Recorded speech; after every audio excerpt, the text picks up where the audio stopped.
Una volta c'era due fratelli, uno era ricco e l'altro povero.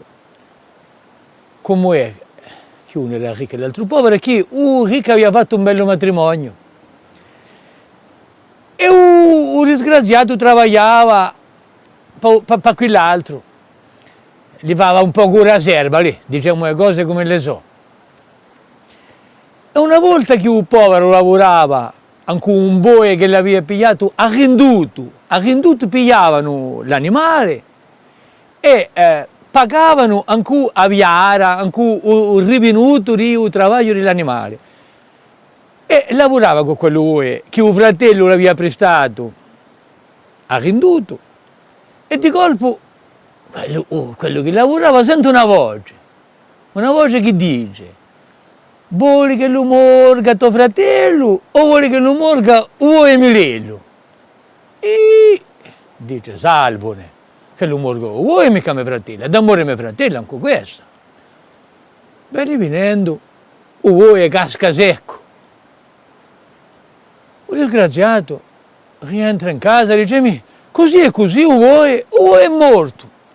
Vuoi è morto. Hai tombume vuoi. Ma lì, subito in tribunale. E partono. Per strada come a notte, a via da bene, piantano un cugino di due fratelli che gli face mangiare e dorme. Ma gli face mangiare. Un ricco mangiava in sala e pullastro e bene fine, bello affari. E un povero quello se ne stava in cucina e si mangiava due pesticine che la moglie l'aveva approntato e messo nella brisacca. Bene venendo, a Ronnari a casa, franca in quella dispensa e bere un povero che mangiava le sue pesticine. Casca che quella donna era incinta, gli viene una voglia di pesticine e si sconcia. Marito dice: hai fatto sconciare a memoria, tamanto crimine, domani andiamo all'Urice e muovono e partono. Erano andati tutti e tre. Per strada, infatti, un carrettiero che a sua mula si era infalsaginata viene a dire che era infangata, non ne faceva più che ancora. E lui, franche, capirritti, un povero disgraziato dice: ma questa mula qui comincia, si incroca, piglia per ancora e comincia a trae e salva la mula, caccia da quello fango. Caccia la mula, ma li strappa ancora. Carrettiero dice: ma a me mula non presenta più, l'hai strappato ancora. Allora, andiamo a farci 100 Iurice. E partono. E una strada per tutti per andare a farsi gente. Quello disgraziato, gli erano poi venuti i pensieri all'ingrosso, dice con tante tribunalate. Oramai mi hanno condannato a morte. E anche meglio che mi tombi. Giunto a un ponte, si lega quelli mandiglioloni a quadretto che l'avevano, si lega davanti all'occhio, si cogliano il ponte e si rompa sotto. Sotto a quello ponte c'era un frate che diceva faceva il suo agio, faceva i suoi bisogni, era grunciato. Un disgraziato, lui vola addosso la tomba. Giunge il superiore di un convento, dice: ehi, tombume, frate. Ali, andiamo allo tribunale. E partono tutti poi per farsi sente a Iurice. E quello spiega, dice: così e così a tombume voi. Dice: ma minavi era Morello, era meglio che lo morisse voi che a mio fratello. Dice: questo è un po' quantunque. Dice: come, voi un fratello passa la buona vita, pagate, siete voi che gli dovete soldi a vostro fratello che passa la buona vita. Quello gli pare che vivisce, dice: chi a me Franco. Dopo io il carrettiero dice: così e così, ha strappato la corda a mia mula. Dice: ma era infalsaginata la mula.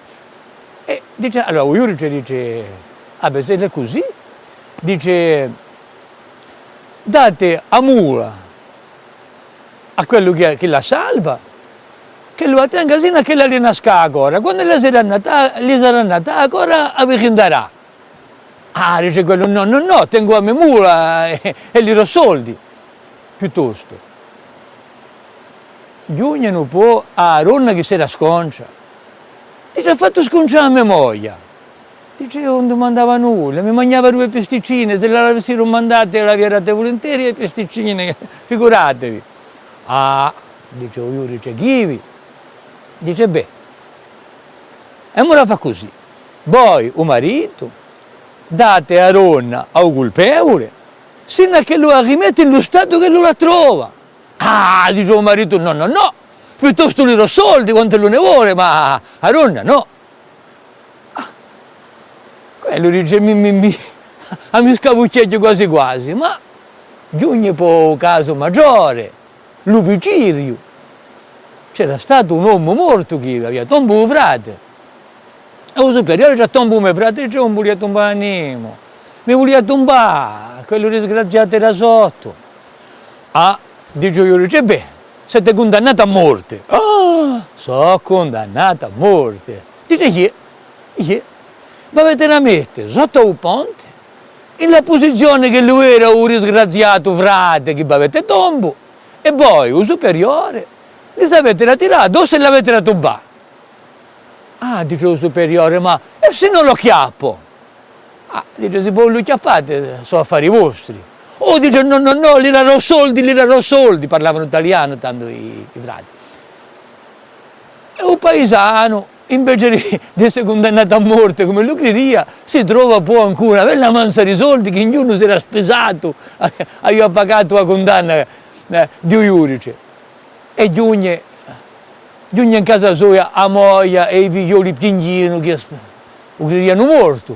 E lui invece con una musetta piena di soldi che tutti avevano pagato per non essere condannati elli, che erano elli colpevoli, e mica quello disgraziato.